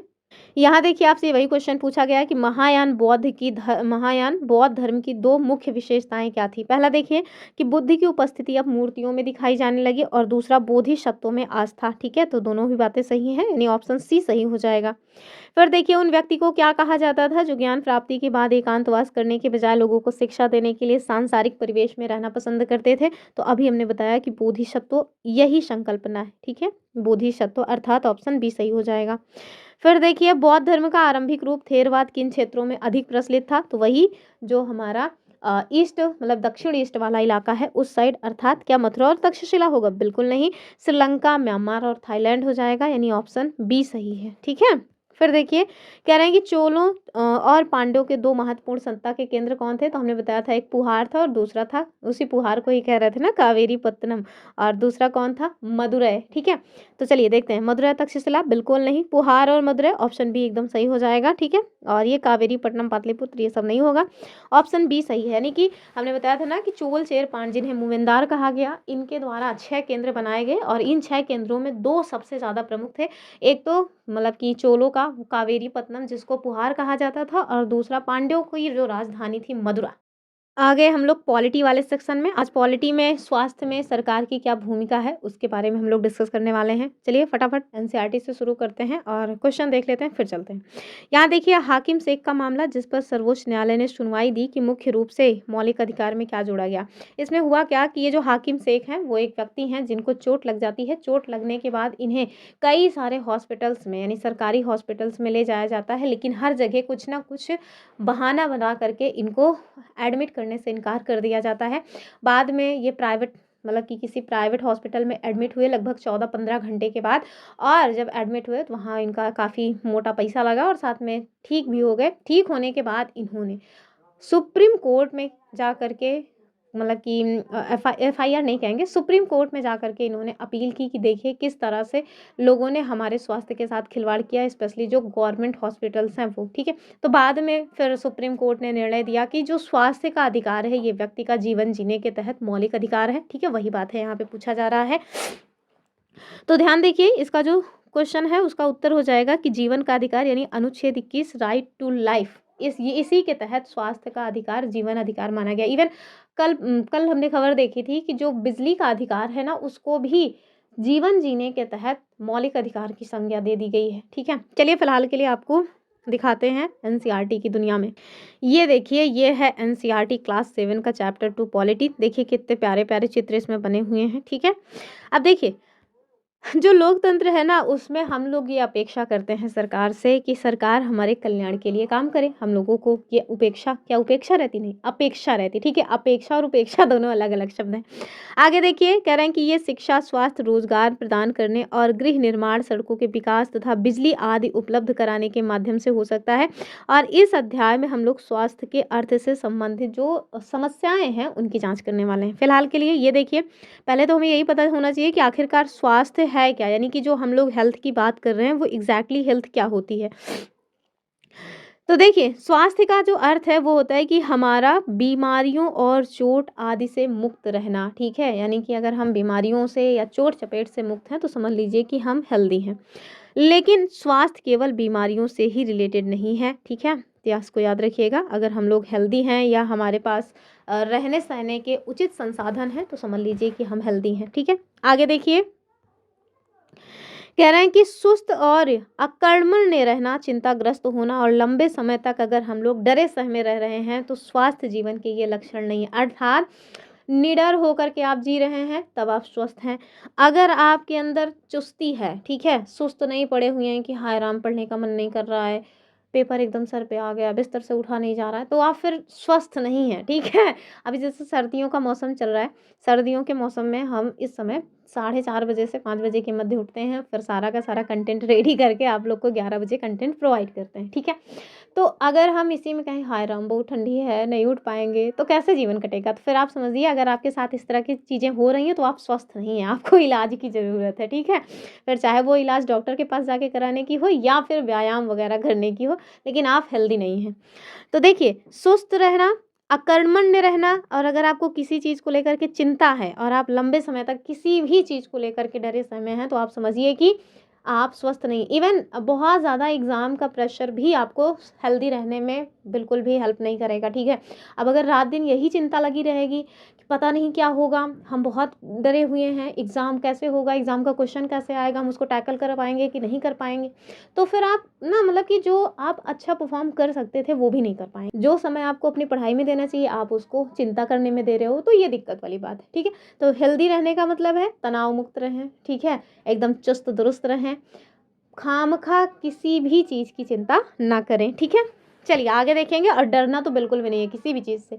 और अगर आप हमारे साथ एसएसटी की प्रिपरेशन कर रहे हैं तब तो डर को एकदम छूमंतर करके बैठिए, ठीक है? क्यों? क्योंकि इस बार एसएसटी पार इस बार एकदम डट के आप हमारे साथ तैयारी कीजिए। एसएसटी में अच्छे से अच्छा नंबर दिलाना ये हमारी ज़िम्मेदारी है, ठीक है? लेकिन आपको रेगुलर हमारे साथ बने रहना होगा। अगर आप क्लासेस को स्किप कर रहे हैं फिर हमारी कोई ज़िम्मेदारी नहीं है। देखिए क्या पूछ रहे हैं आपसे कि सार्वजनिक स्वास्थ्य सेवाओं को सार्वजनिक क्यों कहा जाता है? निम्नलिखित में से उपर्युक्त कारण चुनिए। हम लोग कहते हैं ना सार्वजनिक अस्पताल है या सार्वजनिक जो है कुआँ है या सार्वजनिक चीज़ें हैं। तो ये जो सार्वजनिक चीज़ें हैं इन्हें हम सार्वजनिक क्यों कहते हैं? हालाँकि हम लोग इस चैप्टर में हेल्थ को लेकर के पढ़ रहे हैं तो हम लोग हेल्थ से संबंधित टॉपिक देख रहे हैं, यानी कि यहाँ आपसे ये पूछ रहे हैं कि जो सार्वजनिक स्वास्थ्य सेवा है इन्हें सार्वजनिक क्यों कहा जाता है, और भी जो चीज़ें हैं उनमें हम देखेंगे। फिलहाल के लिए यहाँ देखिए, कह रहे हैं कि ये सभी नागरिकों को समान रूप से उपलब्ध है। तो एकदम सही बात है, सारे नागरिकों को जो भी सार्वजनिक सेवाएं होती हैं वो समान रूप से ही उपलब्ध होती हैं, चाहे वो अमीर हो चाहे गरीब हो या किसी भी कास्ट वगैरह से क्यों ना बिलोंग करता हो। दूसरा कह रहे हैं कि ये करों से प्राप्त धन से चलती हैं। हाँ, तो जो हम लोगों के द्वारा टैक्स वसूला जाता है, अब हम लोग सोच रहे होंगे कि हम लोग टैक्स नहीं देते, नहीं, जब से जीएसटी लगा है ना तब से हम आप हर व्यक्ति टैक्स दे रहा है, ठीक है? कह रहे हैं इनका उद्देश्य लाभ कमाना है। नहीं भैया, अगर लाभ कमाना होता तो फिर कैसे हम कहते कि ये सार्वजनिक सुविधाएं हैं? नहीं, लाभ कमाना बिल्कुल भी नहीं होता, सोशल वर्क होता है इसका उद्देश्य। पहला सही हो जाएगा, दूसरा सही हो जाएगा, लेकिन तीसरा गलत है, अर्थात पहला दूसरा ये सही है, हमसे सही ही पूछ रहे थे, ठीक है? तो सी हो जाएगा इसका उत्तर, ये देखिए। चलिए दिखाते हैं आपको एनसीईआरटी में, पहले इस क्वेश्चन को भी पढ़ लेते हैं तब ले चलते हैं। कह रहे हैं कि 1996 में केरल सरकार ने राज्य के बजट का 40% हिस्सा किसे दिया ताकि वे अपनी आवश्यकताओं की योजना बना सके।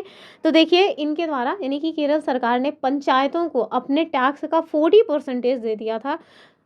कब दिया था? 1996 में, ठीक है, ध्यान रखिएगा। तो ये पंचायतों को दिया था और इसके पीछे का क्या मतलब कि कारण था, ताकि जो वहाँ के लोग हैं ना वो अपने हेल्थ से रिलेटेड जो चीज़ें हैं, जो नियम कानून हैं, जो चीज़ें उनकी ज़रूरत की हैं, वो उसको खुद ही प्रोवाइड कर सकें। आगे देखते हैं। ये देखिए कुछ आंकड़े हैं जो बहुत इंपॉर्टेंट हैं, हमारे एग्जाम में डायरेक्ट बन सकते हैं। जैसे आप देखिए कि वैसे तो पूरे विश्व में, ठीक है, आपको जो चिकित्सा से संबंधित चीज़ें हैं वो देखने को मिल जाएंगे, लेकिन हम लोग भारत देश की बात करेंगे तो भारत देश ना, पूरे भारत देश की बात की जाए तो संसार भर में चिकित्सा महाविद्यालय और यहाँ से सबसे ज़्यादा अधिक डॉक्टर वगैरह निकलते हैं, अर्थात सबसे ज़्यादा जो है मेडिकल कॉलेज हमारे देश में है और यहीं पे सबसे ज़्यादा डॉक्टर वगैरह तैयार किए जाते हैं। कुल मिला के इतना बात बताया जा रहा है, ठीक है, कि 30,000 से भी नए जो डॉक्टर हैं वो हर साल योग्यता प्राप्त करते हैं। आगे देखिए, पिछले वर्षों में स्वास्थ्य सेवाओं की जो सुविधा है उसमें काफ़ी वृद्धि हुई है। और 1950 में भारत देश में केवल जो है आप देखिए कि 2717 मेडिकल कॉलेज थे। उसके बाद 1991 में 11,174 हुए। 2017 का आंकड़ा दिया गया है 23,583 हो गए। ठीक है, यहाँ देखिए भारत में जो चिकित्सा पर्यटक है वो आते हैं, क्यों? क्योंकि अच्छी स्वास्थ्य सुविधाएं कम पैसे में हो जाती हैं। हमारे यहाँ विदेशों से लोग चिकित्सा करवाने आते हैं। जैसे कैंसर जैसा जो इलाज है, अगर विदेशों में उसका इलाज करवाएं, अमेरिका में इलाज करवाएं, तो कहा जाता है कि 50 से 60 लाख रुपए पड़ जाएगा। भारत देश में वही 10-12 लाख में भी आराम से हो जाता है।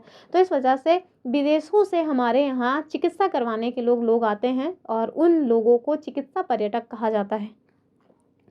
आगे देखिए, भारत जो है ये विश्व की दवाइयाँ मतलब विश्व भर में दवाइयाँ निर्मित करने के मामले में भी अग्रणी ही है।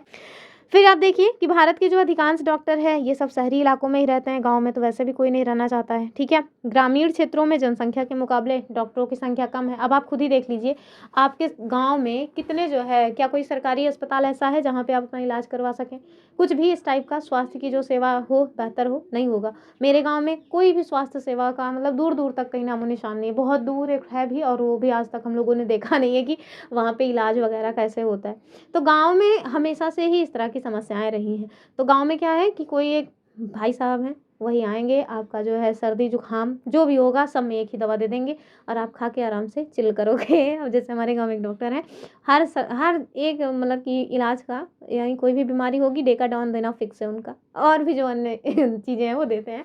लेकिन ये आपको दिखा रहा है, ये जो चीज़ें हैं वो आपको दर्शा रही हैं कि कैसे गाँव में स्वास्थ्य की जो सेवाएं हैं वो दुर्लभ हैं। ठीक है, आगे देखिए, भारत में करीब 5 लाख लोग प्रतिवर्ष तपेदिक अर्थात टीबी जैसे रोग से मर जाते हैं, सोचिए।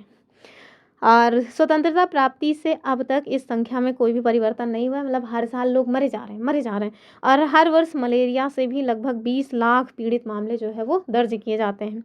आगे देखिए, कह रहे हैं कि संचारणीय बीमारियां क्या होती हैं, तो ये वही हैं जो सबको मतलब कि किसी न किसी से संचारित होती हैं, उन्हें हम संचारित बीमारियां कहते हैं। यहाँ आपको देखने को बताया गया है कि हम सबको पीने का स्वच्छ जल उपलब्ध नहीं करा पा रहे हैं। कौन? सरकार नहीं करा पा रही है। अर्थात ये यही हुआ ना कि सरकार क्या है, हमसे है, हमने बनाया। तो इसका मतलब यही हुआ कि हम लोग जो है वो सभी को स्वच्छ पानी जो है वो प्रोवाइड नहीं करा पा रहे हैं।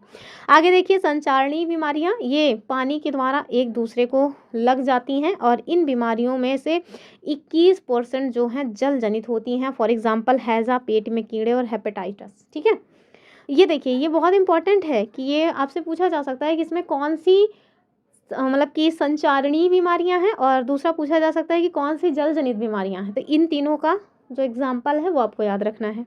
फिर देखिए, भारत में समस्त बच्चों में से आधे बच्चे तो ऐसे हैं बेचारे जो अल्प पोषण का शिकार हैं, यानी कुपोषण का शिकार हैं। उन्हें पेट भर भोजन भी नहीं मिल पाता है जितना कि शरीर को आवश्यकता हो। फिर देखिए, यहाँ आपको बताया गया है कि बीमारियों से बचाव और उनके उपचार के लिए हमें उचित स्वास्थ्य सेवाएं जैसे स्वास्थ्य केंद्र, अस्पताल, परीक्षणों के लिए प्रयोगशालाएं, एम्बुलेंस की सुविधा, ब्लड बैंक आदि की जो आवश्यकता है वो भी होनी चाहिए। लेकिन हाँ, सबके लिए ये प्रोवाइड नहीं करा पा रही है गवर्नमेंट। ठीक है, यद्यपि जो है गवर्नमेंट प्रयास कर रही है। ठीक, ये सारी चीज़ें हैं, लेकिन ये सारी चीज़ें हमारे लिए इंपॉर्टेंट होती हैं, ये आपको पता होना चाहिए। आगे देखिए, यहाँ पे आपको एक दिखाया गया है सरकारी अस्पताल में मरीजों की ऐसी लंबी जो कतार है वो देखने को मिलती है। कौन कौन सरकारी अस्पताल गए हैं कभी इलाज कराने? हम जाके देखें भैया, बहुत समस्या होती है। अब देखिए, भारत में बड़ी संख्या में डॉक्टर, दवाखाने और अस्पताल हैं। देश में सार्वजनिक स्वास्थ्य सेवाओं को चलाने का पर्याप्त अनुभव और ज्ञान भी उपलब्ध है। और ये जो चिकित्सालय हैं और स्वास्थ्य केंद्र हैं जिन्हें सरकार के द्वारा चलाया जाता है, लेकिन बावजूद इसके आज भी हर एक व्यक्ति के पास पहुंच इसकी नहीं है। जैसे अगर हम लोगों को जाना हो कि किसी बेहतर अच्छी जो है सरकारी अस्पताल में जाएं, तो यहाँ से 50 से 60 किलोमीटर जाना होता है। इलाहाबाद में तेज बहादुर सप्रू जो है, जिसको हम लोग बेली कहते हैं, वहाँ। ठीक है, तो हम लोगों के यहाँ जो सबसे अच्छी अस्पताल सरकारी वाली मानी जाती है वहीं हम गए थे दिखाने। बहुत परेशान हुए, छोड़ दिए, अंत में प्राइवेट जो है इलाज करवाना पड़ा। ठीक है, तो वो अच्छी है तब उसकी ये स्थिति है। चलिए आगे देखेंगे। यहाँ पे वो जो मैं आपको बता रही थी ना हाकिम शेख की कहानी, वो यही कहानी है कि कैसे जो है वो बेचारे चोट लगी उनको और लोगों ने उनको एडमिट नहीं किया और अंत में प्राइवेट में उनको अपना जो है इलाज करवाना पड़ा और अच्छा खासा पैसा देना पड़ा। हम सभी जानते हैं, किसी से छिपा नहीं है, प्राइवेट की जो फीस है और इस मतलब कि जो सरकारी की फीस है, चाहे वो स्कूल हो, चाहे वो मेडिकल की कोई मतलब कि सुविधा हो, यानी हॉस्पिटल हो। चलिए आगे देखेंगे। और यही सारा जो उनके साथ हुआ था, इसी से वो परेशान होकर के क्या किए थे, मतलब कि क्या बोलते हैं, मुकदमा दायर किए थे सुप्रीम कोर्ट के द्वारा, फिर बाद में उसका निर्णय दिया गया था। चलिए आगे देखेंगे। ये देखिए, ये केरल का जो अनुभव है इसके बारे में यहाँ बताया गया था, जो क्वेश्चन हमने पूछा था ना। तो ये सबसे पहले तो आपको मैं बताती हूँ कि केरल है कहाँ। तो दक्षिण भारत में वेस्टर्न तट यानी पश्चिमी घाट में ये देखिए केरल की स्थिति है। ये जो आपको लोकेशन दिख रही है ना, यही है केरल, ठीक है। यहीं की कहानी है। अभी वर्तमान में आप देखिए शिक्षा, स्वास्थ्य और साथ में क्या बोलते हैं, अरे लिंगानुपात, इन सारे मामलों में आपको केरल जो है वो टॉप पे देखने को मिलेगा। तो ये केरल का अनुभव है। 1996 में केरल सरकार ने क्या किया था, अपने पूरे बजट का, अर्थात अगर उन्होंने 100 रुपये का बजट बनाया तो 40 रुपये उन्होंने पंचायतों को दे दिया था, ठीक है। और इसकी मतलब इसके पीछे का जो मेन कारण था कि पंचायतें अपनी आवश्यकताओं को खुद ही पूरा कर सकें। इससे गाँव के लिए पानी, पीने का जो पानी है, आहार, औरतों के लिए विकास और शिक्षा आदि की जो उचित व्यवस्था है वो सुनिश्चित करना, ये इसका मुख्य उद्देश्य था। और लेकिन आप देखिए उन्होंने इतने प्रयास किए बावजूद इसके समस्याएं तो आज भी बनी हुई हैं, अर्थात एकदम पूरी तरह से समस्याएं समाप्त नहीं हुई हैं। यही लगे हाथ आप कोस्टारिका का जो तरीका है, वहाँ पे लोग कैसे हेल्दी रहते हैं ये देख लीजिए। पहले तो यही पता होना चाहिए कोस्टारिका है कहाँ पे। तो ये जो मध्य अमेरिका है उसका जो है देश है, ठीक है। और आप देखिए कि ये सबसे स्वस्थ देश माना जाता है। इसके पीछे का कारण क्या है कि इनके संविधान में इस तरह का प्रावधान है कि हमें ना मतलब कि सैनिक नहीं रखने हैं, बल्कि जो पैसा हम सैनिक पे खर्चेंगे उस पैसे को हम लोग अपने नागरिकों के हेल्थ को लेकर के खर्चेंगे, ठीक है। तो इस वजह से वहाँ के जो लोग हैं वो बहुत हेल्दी हैं। ये सारी चीज़ें आप देख सकते हैं, ये सब यहाँ पे देखिए, ठीक है। ये पीडीएफ तो आपको मिलेगी ही, आप पीडीएफ में देखिएगा। फिलहाल के लिए हम अगले क्वेश्चन की तरफ चलते हैं। यहाँ देखिए वही क्वेश्चन है, कोस्टारिका को मध्य अमेरिका का सबसे स्वस्थ देश क्यों माना जाता है? क्योंकि उनके पास बहुत अधिक डॉक्टर है, ऐसी बात तो नहीं है। उन्होंने सेना रखने का निर्णय ना लेकर के क्या किया कि सेना जिस पैसे को हम सेना में डिवाइड करेंगे, बांटेंगे, उस पैसे को हम नागरिकों के हेल्थ में ही खर्चेंगे। इस वजह से वहाँ के लोग बहुत हेल्दी हैं। उत्तर हो जाएगा ऑप्शन बी। फिर देखिए, कह रहा है निम्नलिखित में से कौन सा कथन भारत में स्वास्थ्य सेवाओं के विरोधाभास को सही ढंग से दर्शाता है? यानी कि यद्यपि हमारे पास सारी सुविधाएं हैं, बावजूद इसके मतलब कि व्यवस्था नहीं है ढंग की, यानी कि दुर्व्यवस्था या अव्यवस्था फैली हुई है, यही विरोधाभास को दर्शाएगा। चलिए देखते हैं। कह रहे हैं भारत में डॉक्टरों की कमी है। नहीं, अभी तो हम लोगों ने देखा भारत में पर्याप्त डॉक्टर हैं, तो ये तो नहीं होगा। कह रहे हैं भारत मेडिकल पर्यटकों को आकर्षित करता है, फिर भी संचारणीय बीमारियां जैसे टीबी व्यापक हैं। तो हमने देखा था ना कि विदेशों से हमारे यहाँ लोग आते हैं इलाज करवाने के लिए, ठीक है। मतलब हम लोग विदेश के लोगों को भी आकर्षित कर रहे हैं कि आप आइए हमारे यहाँ कम खर्चे में इलाज करवा के जाइए। बावजूद इसके हम लोग अपने यहाँ टीबी, मलेरिया, इस तरह की बीमारियों पे कंट्रोल नहीं कर पा रहे हैं, ठीक है। तो ये क्या है, ये विरोधाभास है, ठीक है। उत्तर हो जाएगा ऑप्शन बी वाला। फिर देखिए, चिकित्सा पर्यटक शब्द का अर्थ क्या होता है? ये क्वेश्चन ऑलरेडी हमारे सीटेट ने पूछ रखा है, तो ध्यान रखिएगा। मेडिकल छात्र नहीं होगा, वे पर्यटक जो भारत में बीमार पड़ जाते हैं। ऐसी बात नहीं है, अगर वो बीमार पड़ेंगे, कोई पर्यटक भारत में बीमार पड़ेगा तो हमारे भारत देश की जो छवि है वो विदेशों में धूमिल होगी। तो ये ऐसी बात नहीं है। कह रहे हैं कि वे लोग जो इलाज के लिए गाँव से दूसरे गाँव जाते हैं, ऐसा नहीं है। तो वे विदेशी नागरिक जो कम कीमत पर विश्व स्तरीय इलाज के लिए भारत आते हैं, उन्हें हम क्या कहते हैं?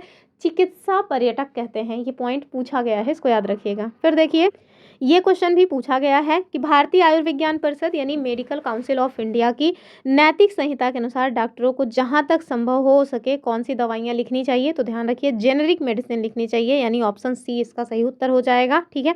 जेनेरिक मेडिसिन क्या होते हैं? ब्रांडेड। देखिए, जैसे अगर सपोज दैट कि कोई एक नई बीमारी आई, ठीक है, तो उस बीमारी का इलाज जो है खोजने में बहुत समय लग जाता है। ऐसा तो है नहीं कि तुरंत जो है इलाज उसका हो जाएगा।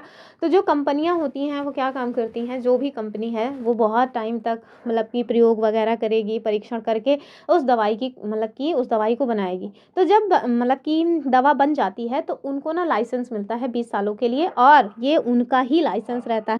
उस फार्मूला को पब्लिक नहीं किया जाता है, लेकिन 20 साल के बाद जब वो एग्रीमेंट खत्म होता है तो फिर वो फार्मूला पब्लिक किया जाता है, और उससे जो मतलब कि अन्य कंपनियां हैं वो दवाई बनाती है, और उसी को जेनरिक मेडिसिन कहा जाता है। उनकी कीमत कम होती है, काम वही करती है, ठीक है। तो जहाँ तक हो सके डॉक्टर्स के लिए ये बातें की जाती हैं कि आप जेनरिक मेडिसिन ही लिखिए। तो इसका उत्तर हो जाएगा ऑप्शन सी वाला। आगे देखिए अगला क्वेश्चन, और यहाँ आपसे क्या करें कि भारत में संचारणीय बीमारियों से लगभग 21% बीमारियां किससे होती हैं? यानी कि जो संचारणीय बीमारियां हैं उसमें 21% जो बीमारियां हैं, अभी हमने देखा था कि ये पानी से पैदा होती हैं, ठीक है। जैसे हैजा, पेट के कीड़े और हेपेटाइटिस वगैरह। फिर देखिए असर्शन रीजन का क्वेश्चन है, कई बार लोग सरकारी अस्पतालों की बजाय निजी अस्पतालों में जाना पसंद करते हैं, जैसे कि मैंने अपना एग्जांपल दिया। ये बात सही है। कह रहे हैं सरकारी अस्पतालों में अक्सर लंबी लाइन होती है और इलाज में देरी होती है, जैसे कि अमन के मामले में देखा गया। तो इसमें एक पटकथा दी गई है, वो पटकथा आप खुद ही पढ़िएगा। 2 बच्चों की कहानी है। एक बच्चा को वायरल फीवर हुआ है तो वो सरकारी हॉस्पिटल में गया है और दूसरा जो है प्राइवेट हॉस्पिटल में गया है। जो प्राइवेट वाले में गया है उसने तो देखा कि जैसे 5 स्टार जैसी पूरी सुविधाएं हैं, डॉक्टर्स भी अच्छे से बात कर रहे हैं और लंबी लाइन में भी नहीं लगना पड़ा। जबकि जो मतलब गया सरकारी वाले में, उसकी हालत तो आप समझ ही सकते हैं कि लंबी लाइन भी लगना पड़ा, डॉक्टर भी बहुत कितना अच्छे से बात किए होंगे। हर चीज़ आपको पता ही है, लेकिन पटकथा आप पढ़ लीजिएगा। तो ध्यान रखिएगा, इसका यही उत्तर हो जाएगा भैया कि कारण भी सही है, कथन भी सही और इसकी व्याख्या भी कर रहा है ऑप्शन ए। लास्ट क्वेश्चन है, कह रहे हैं कि स्वास्थ्य केवल बीमारियों की अनुपस्थिति नहीं है, निम्नलिखित में से कौन सा कारक किसी व्यक्ति के स्वास्थ्य को प्रभावित करता है। तो मैंने बताया ना कि अगर आप सुस्त हैं तो क्या है, बीमार हैं।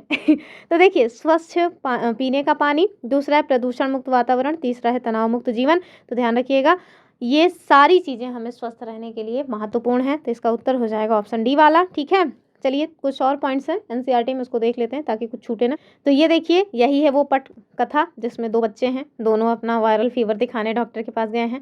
तो ये देखिए 2 तरह की स्वास्थ्य सेवाएं देखने को मिलती है, एक सार्वजनिक और दूसरी है निजी। तो सार्वजनिक वही है जो सरकारी अस्पताल है, निजी वही है जो प्राइवेट हॉस्पिटल हैं। सार्वजनिक स्वास्थ्य सेवाएं, स्वास्थ्य केंद्र व अस्पताल, ये सब एक श्रृंखला होती है जो सरकारों के द्वारा चलाई जाती है। ठीक है, ये केंद्र व अस्पताल आपस में जुड़े होते हैं जिससे ये शहरी और ग्रामीण दोनों ही क्षेत्रों में सुविधाएं प्रदान करते हैं और हर तरह की बीमारियों का लगभग इनके द्वारा इलाज किया जाता है। ग्राम के स्तर पर, ये पॉइंट याद रखिएगा कि ग्राम के स्तर पर स्वास्थ्य केंद्र होता है। अब जहाँ पे होता हो, हमारे यहाँ तो नहीं है, प्रायः यहाँ पे एक नर्स और एक ग्राम स्वास्थ्य सेवक रहता है। ठीक है, इन्हें सामान्य बीमारियों के इलाज के लिए प्रशिक्षण वगैरह दिया जाता है। ये थोड़ा ध्यान से देख लीजिए। कह रहे हैं जिला स्तर पे एक जिला अस्पताल होता है, तो हम लोगों के यहाँ जिला स्तर पे अस्पताल है, गांव वाले पे तो हमको आइडिया नहीं है, जो इन स्वास्थ्य केंद्रों की देखरेख करने का काम करता है। ठीक है, बड़े शहरों में तो भाई बहुत सारे बड़े बड़े अस्पताल होते हैं, ये हम सब जानते हैं। यहाँ देखिए हमें मतलब गवर्नमेंट को टैक्स क्यों देना चाहिए, उसके पीछे एक प्यार है 100 दिया हुआ है जगह कि आपको आखिर क्यों देना चाहिए। क्यों? क्योंकि सरकार हमें देखिए जो हमसे टैक्स लेती है ना, उसका उपयोग हमारे ही लिए करती है। ठीक है, जैसे आप देखिए कि प्रतिरक्षा, पुलिस, न्यायिक व्यवस्था, राजमार्ग, ये सारी वो सेवाएं हैं जो सरकार के द्वारा हमें प्रोवाइड की जाती हैं और हमारे ही टैक्स के द्वारा दिए गए पैसे से। ठीक है, करों से कुछ विकासात्मक कार्य भी होते हैं जिसमें शिक्षा हो गया, स्वास्थ्य हो गया, रोजगार हो गया, सामाजिक कल्याण हो गया और व्यावसायिक प्रशिक्षण आदि, ये सारी चीज़ें भी गवर्नमेंट हमारे लिए करती है। ठीक है, बाढ़, भूकंप जैसी जो कठोर आपदाएं आ जाती हैं उस समय देखिए हमारे यहाँ के जो सैनिक हैं वो एकदम तत्पर रहते हैं, बचाव अभियान वगैरह चलाए जाते हैं। तो इन सारे कामों में भी गवर्नमेंट यही वाला पैसा यूज़ करती है। तो ये सारी चीज़ें आप देख लीजिएगा। ठीक है, और साथ में अंतरिक्ष से संबंधित जो मतलब की योजनाएं चलती हैं, जो परमाणु बम वगैरह बनते रहते हैं, मतलब कुल मिला के जो भी हथियार बन रहे हैं, जो भी इसरो के द्वारा एक्सपेरिमेंट वगैरह किए जा रहे हैं, जैसे गगनयान हो गया या फिर चंद्रयान हो गया या अन्य जो प्रक्षेपण चीज़ें हैं की जाती हैं, तो वो सब इन्हीं पैसों से की जाती हैं, सरकार कहीं से अलग से पैसा नहीं लाती है। ठीक है, चलिए आगे देखेंगे। ये मैंने आपको बता ही दिया है। यहाँ देखिए कह रहे हैं कि इन स्वास्थ्य सेवाओं को कई कारणों से सार्वजनिक कहा जाता है। मैंने बताया था ना, क्वेश्चन भी दिया था कि आखिर इन्हें सार्वजनिक क्यों कहते हैं, तो इसके पीछे का कोई एक कारण नहीं है, कई सारे कारण हैं। जैसे सरकार ने सभी नागरिकों को स्वास्थ्य सेवाएं प्रदान करने की जो वचनबद्धता है उसको पूरा करने के लिए अस्पताल और स्वास्थ्य केंद्र स्थापित किए, तो ये एक कारण है। दूसरा, इन सेवाओं के चलाने के लिए धन उस पैसे से आता है जो लोग गवर्नमेंट को टैक्स के रूप में देते हैं, तो इस वजह से भी है। और ये देखिए सभी के लिए ये सुविधाएं होती हैं, तो ये भी एक कारण है। सार्वजनिक स्वास्थ्य व्यवस्था का एक महत्वपूर्ण पहलू है, इसका उद्देश्य क्या है, अच्छी स्वास्थ्य सेवाएं और साथ में निःशुल्क सेवाएं हों। ठीक है, या फिर मतलब शुल्क लिया भी जाए तो बहुत कम कीमत पे लिया जाए। अब देखिए 1 रुपये का शुल्क लगता है, 1 रुपये की पर्ची कटाई जाती है। ठीक है, और ये सारी चीज़ें हैं। ठीक है, इन सबको आप याद रखिएगा। यहाँ बता रहे हैं स्वास्थ्य सेवाओं का कुछ अन्य महत्वपूर्ण कार्य है बीमारियों जैसे टीबी, मलेरिया, पीलिया, दस्त, हैजा, चिकनगुनिया आदि को फैलने से रोकना। ठीक है, लेकिन हाँ आप सोच रहे होंगे कि ये सब गवर्नमेंट खुद कर लेगी, नहीं, तो गवर्नमेंट खुद कुछ भी नहीं कर सकती है, उसमें आपको भी सहयोग देना होगा। जैसे अगर आप चाहते हैं कि आपके यहाँ मच्छरों से पैदा होने वाली जो बीमारियाँ हैं वो रुक जाएँ, तो फिर आपको अपने छतों पर पानी नहीं इकट्ठा होना देना है, गंदा पानी इकट्ठे होने नहीं देना है। ठीक है, तो ये सारी चीज़ें हैं जो आपको खुद करनी पड़ेंगी, गवर्नमेंट हर काम को नहीं कर सकती है। यहाँ पे आपको कुछ चीज़ें दिखाई गई हैं, कह रहे हैं कि हमारे संविधान के अनुसार लोगों के हित को सुनिश्चित करना और सभी को स्वास्थ्य सेवाएं प्रदान करना ये सरकार का प्राथमिक कर्तव्य है। यहाँ पे एक महिला दिखाई गई है जो अपना दवाई वगैरह लेने गई हुई हैं। ये देखिए एक सरकारी अस्पताल है जहाँ पे एक बच्ची क्या कर रही है, मतलब अपने बच्चे को लेकर के एक महिला बैठी हुई है। ठीक है, ये देखिए एक यूनिसेफ यूनिसेफ जो संस्था है उसके अनुसार एक आंकड़ा निकल के आया है कि भारत देश में हर साल 10 लाख बच्चे संक्रमण से मर जाते हैं। ये बहुत ही मतलब कि दयनीय स्थिति है। आगे देखिए यहाँ आपको बता रहे हैं कि यहाँ देखिए ये बहुत इंपॉर्टेंट है कि यदि कोई अस्पताल समय पर व्यक्ति को इलाज नहीं प्रदान करता है तो इसका तात्पर्य है कि उस व्यक्ति से जीवन जीने की जो आज़ादी है उसको छीन लिया गया अस्पताल के द्वारा। और आप समझिए कि आर्टिकल 21 के तहत जो जीवन जीने की स्वतंत्रता है वो हमारा मौलिक अधिकार है, और मौलिक अधिकार का अगर किसी के द्वारा उल्लंघन किया जाएगा तो अनुच्छेद 32 के तहत आप सुप्रीम कोर्ट जा करके उनको फिर ठीक ठाक दंड देने के लिए बाध्य करवा सकते हैं। ठीक है, जैसे कि वो जो बताया था मैंने ना, उनको भी दंड के रूप में कुछ पैसे देने पड़े थे। ये देखिए यहाँ पे आपको बताया जा रहा है अदालत ने ये भी माना कि सरकार का ये कर्तव्य है कि मरीजों को आवश्यक स्वास्थ्य सुविधाएं दे, इसमें आकस्मिक इलाज की भी सुविधा सम्मिलित होनी चाहिए। और यहाँ देखिए अदालत ने राज्य सरकार को निर्देश दिए कि वो हाकिम शेख के द्वारा इलाज पर व्यय किए गए पूरे खर्चे का भुगतान करे। तो मैं बता रही थी ना हाकिम शेख जिनको जो है टाइम पे लोगों ने एडमिट नहीं किया, वही वाली चीज़। अब ये निजी स्वास्थ्य सेवाएं तो हम सभी जानते हैं, जो निजी स्वास्थ्य सेवाएं हैं वही प्राइवेट हॉस्पिटल्स। ठीक है, हम लोगों ने देखा होगा कि ये लोग जो है अच्छा मोटा पैसा वसूल करते हैं। इनके पास हर तरह की सुविधाएं होती हैं, अलग अलग तरह से इनके पास लैब वगैरह भी होते हैं, एक्सरे के लिए अलग, अल्ट्रासाउंड के लिए अलग, तो मतलब इनकी बात ही अलग है और हम सब उनके बारे में जानते भी हैं। ठीक है, और निजी स्वास्थ्य सेवाओं पे आप सभी जानते हैं कि सरकार का जो नियंत्रण है वो नहीं होगा। क्यों? क्योंकि जो प्राइवेट है वो प्राइवेट है। यहाँ आपको एक चीज़ याद रखनी है, जो यहाँ पे हमने क्वेश्चन दिया हुआ था कि जो भारतीय आयुर्विज्ञान परिषद है ना, इनकी नैतिक संहिता में ये चीज़ें कही गई है कि जहाँ तक संभव हो सके प्रत्येक चिकित्सक को औषधों के जेनरिक नाम ही उपचार के लिए पर्ची पर लिखने चाहिए। ठीक है, सुनिश्चित करना चाहिए कि यह युक्त और उपयुक्त रूप में हो। लेकिन आप देखेंगे कि जो आजकल सरकारी अस्पताल है ना, वो भी लिख देते हैं कि जाओ भैया वहाँ पे है सेंटर, वहाँ पे जो है दवाखाना है, वहाँ से आप ले लो, तो एक टेबलेट 80 रुपए की। तो आसान थोड़ी है भैया, हर जगह भ्रष्टाचार भरा हुआ है यहाँ देखिए आपको बताया गया है कि हमारे यहाँ जो मतलब प्राइवेट हॉस्पिटल्स हैं वो बढ़ रहे हैं, सरकारी जो है वो कम हो रहे हैं। तो ये सब हम सब जान भी करते हैं, इसमें क्या बताना है। यहाँ देखिए ये हम सब ने अपने जीवन में इसको फ़ील किया होगा। जो प्राइवेट वाले हैं ना, वो ज़रूरत से ज़्यादा दवाइयाँ लिख देंगे, ज़रूरत से ज़्यादा इंजेक्शन या सलाइन आदि की सलाह दे देते हैं, जबकि साधारण इलाज से भी ये जो मतलब कि संभव था कि आप ठीक हो सकते हैं। तो ये प्राइवेट वाले बहुत करते हैं, एकदम भर-भर के दवाई दे देंगे, पता नहीं क्या उनको इतना दवाई देने का शौक रहता है। ये देखिए यहाँ पे एक चित्र दिखाया गया है, जन औषधि मेडिकल स्टोर, दाम कम दवाई उत्तम। ठीक है, मैंने देखा था इलाहाबाद में है ये रास्ते में आते समय। ये देखिए यहाँ पे आपको बता रहे हैं कि जनसंख्या का लगभग जो 20% लोग हैं वो बीमारी के दौरान आवश्यक दवाई को खरीदने में सक्षम ही हो मतलब सक्षम होते हैं, लेकिन 80% ऐसे लोग हैं जो बेचारे सक्षम नहीं होते हैं। ठीक है, इवन कभी कभी हमें लगता होगा कि जो सामने वाला है वो बहुत अमीर है और उसके पास पैसे की क्या कमी है, तो ऐसे लोगों को भी कभी कभी दवाइयों के लिए अपना घर तक भेज देना पड़ जाता है। ठीक है, तो बहुत मुश्किल है आसान नहीं है चिकित्सा करवाना। तो जो लोग हॉस्पिटल नहीं जाते हैं वो समझ लीजिए अपनी ज़िंदगी में एकदम मस्त हैं। ये सब आप देख सकते हैं। ठीक है, आगे देखिए ये एक महिला है जो कि गर्भवती है, लेकिन आप समझ सकते हैं कि किसी न किसी गांव में ही होंगी और आसपास, जैसा कि मैं अपना खुद ही बता रही हूँ, दूर दूर तक कहीं कोई हॉस्पिटल नहीं है। चूँकि गांव में है, गरीब व्यक्ति हैं, तो प्राइवेट में जाना अफोर्ड भी नहीं कर सकते, तो सरकारी में जाने के लिए इस तरह की जो समस्याएं हैं उसका सामना करना पड़ता है। ठीक है, यहाँ देखिए कह रहे हैं कि केवल कभी कभी केवल पैसा ही लोगों के इलाज के लिए बाधक के रूप में नहीं होता है। जब सुविधाएं ही नहीं हैं, हॉस्पिटल ही बहुत दूर हैं, तो ये भी एक समस्या का कारण बन जाता है। ठीक है, ये सारे पॉइंट्स आप देख लीजिए। अब क्या किया जा सकता है तो ये आप खुद ही देख लीजिएगा। हाँ, एक पॉइंट मैं आपको बताती हूँ, हमारे यहाँ सस्टेनेबल गोल यानी कि सस्टेनेबल डेवलपमेंट गोल की जो संकल्पना है उसमें टोटल 17 गोल दिए गए हैं और माना जा रहा है कि 2030 तक उन गोल्स को अचीव करना है, जिसमें गरीबी को समाप्त करना, भुखमरी को समाप्त करना, स्वास्थ्य के लिए सुविधाएं हो, जल की व्यवस्था हो, पढ़ाई लिखाई की बात है, समानता की बात है, लैंगिक असमानता की बात है। इस तरह की बहुत सारे फेंकी फेंका वाली चीज़ें उसमें दी गई हैं। सस्टेनेबल गोल में टोटल 17 गोल्स हैं, ठीक है। तो उसी में जो गोल नंबर 3 है ना, वो good health and well being की बात करता है, अर्थात उत्तम स्वास्थ्य और खुशहाली की बात करता है, ठीक है। देखिए कितना प्यारा बच्चा है। एक और दिया हुआ था, ये देखिए गोल 6, ठीक है। तो ये जो गोल 6 है वो किसकी बात करता है? क्लीन वाटर एंड सैनिटेशन, ठीक है। चलिए आगे देखते हैं। ये जो शब्द संकलन है, मैंने सारे शब्द संकलन बता दिए हैं, फिर से एक बार आप देख लीजिएगा। सार्वजनिक क्या होता है? तो हम सभी जानते हैं, सरकार के द्वारा प्रोवाइड की जाती हैं सभी को और हमारे ही पैसे से, ठीक है। निजी क्या होता है? तो वही प्राइवेट प्लेयर जो आते हैं, ठीक है, मोटा मोटा पैसा वसूल करते हैं, ठीक है, मीठा मीठा बोल करके। चिकित्सा पर्यटक, मैंने आपको बताया कि जो लोग बाहर से विदेशों से आते हैं हमारे यहाँ चिकित्सा करवाने। संचारी बीमारियाँ, तो जो संचारित होती हैं, स्पेशली पानी से, आप देखिए 21% बीमारियाँ फैल रही हैं। ओपीडी क्या है? ये वाला तो छूट गया है। तो ये भैया आउट पेशेंट डिपार्टमेंट या बाह्य रोगी विभाग का संक्षिप्त रूप होता है और अस्पताल में किसी विशेष वार्ड में भर्ती होने से पहले रोगी जो है वो ओपीडी में जाता है, ठीक है। ये पॉइंट नहीं मिला था हमको।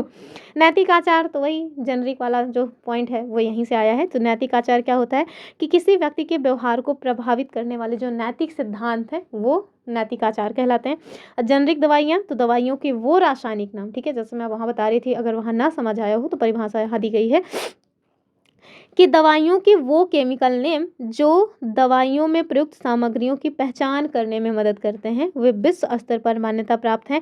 एग्जाम्पल के लिए देखिए, एसिटाइल सॉलिसैलिक एसिड एस्पिरिन का जेनरिक नाम है, ठीक है। तो एस्पिरिन का जो जेनरिक नेम है ये डायरेक्ट आपसे पूछा जा सकता है क्योंकि एनसीईआरटी में दिया हुआ है, तो याद रखिएगा एस्पिरिन का जो जेनरिक नेम है वो क्या है? एसिटाइल सॉलिसैलिक एसिड, ठीक है।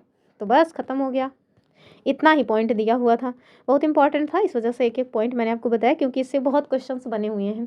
मैंने जैसा कि आज के अपने प्रैक्टिस सेट में ही 2 क्वेश्चन बता दिया कि सेम यही क्वेश्चन बना हुआ है, ठीक है। तो चलिए, क्लास थोड़ा लेंदी हो गई है पर कोई बात नहीं, अब इतना तो चलता ही है, 1 घंटा तो क्या ही मायने रखता है। आज के लिए इतना ही। आई होप आपने कुछ नया जाना समझा होगा और आपके एग्ज़ाम के लिए ये वीडियोस हेल्प आएंगी आपको। और अगर आप चाहते हैं कि आप हमारी वीडियो को प्रमोट करें तो आपको निःशुल्क एक काम करना है कि वीडियो को हाइप कर देना है, ठीक है। कोई पैसा नहीं लगना है, बस आप हाइप कर दीजिए और प्यारा सा कमेंट कर दीजिए। फिर मिलेंगे अपनी अगली वीडियो में, तब तक के लिए नमस्कार एंड जय हिंद।